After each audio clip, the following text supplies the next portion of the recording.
Chapter 12.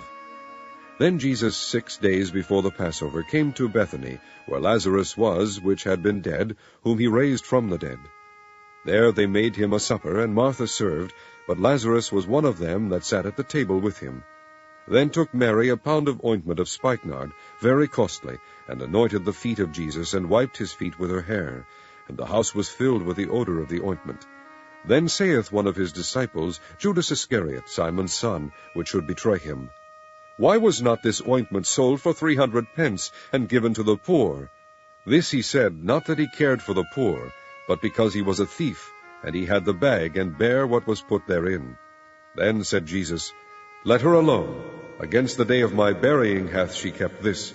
For the poor always ye have with you, but me ye have not always.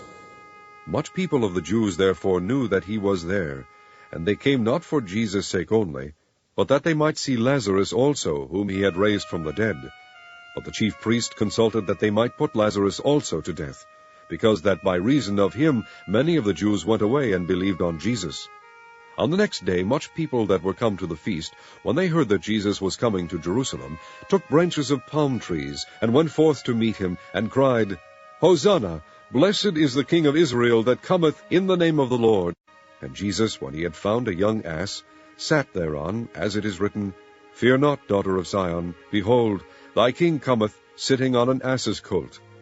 These things understood not his disciples at the first, but when Jesus was glorified, then remembered they that these things were written of him, that they had done these things unto him.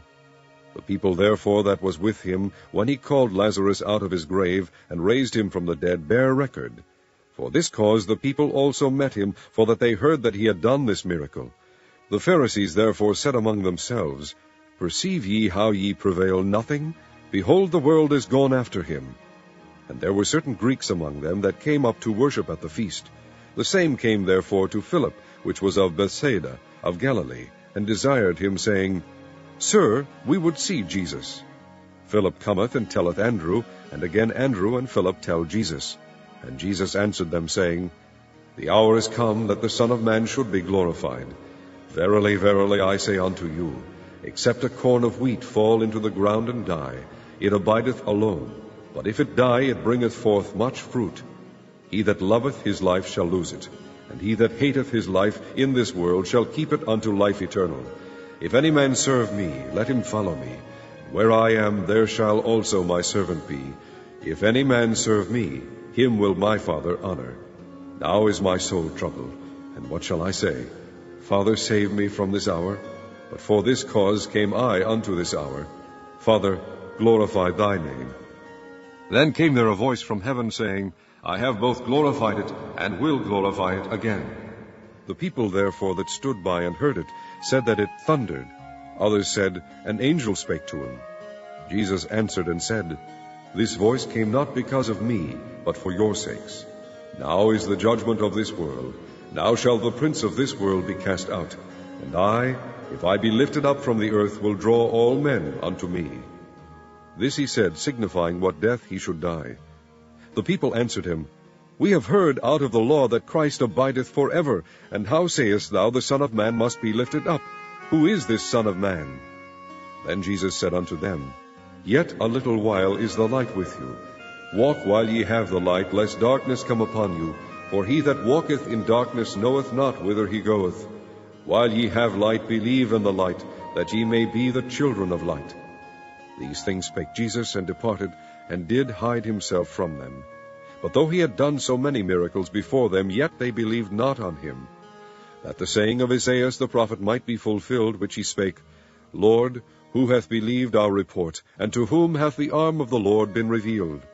Therefore they could not believe, because that Isaiah said again, He hath blinded their eyes, and hardened their heart, that they should not see with their eyes, nor understand with their heart, and be converted, and I should heal them.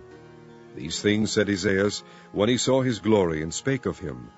Nevertheless among the chief rulers also many believed on him, but because of the Pharisees they did not confess him, lest they should be put out of the synagogue, for they loved the praise of men more than the praise of God.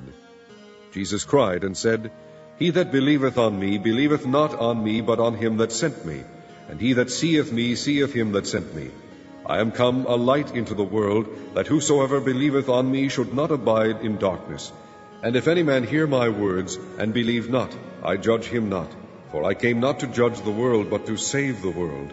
He that rejecteth me, and receiveth not my words, hath one that judgeth him. The word that I have spoken, the same shall judge him in the last day. For I have not spoken of myself, but the Father which sent me, he gave me a commandment, what I should say, and what I should speak.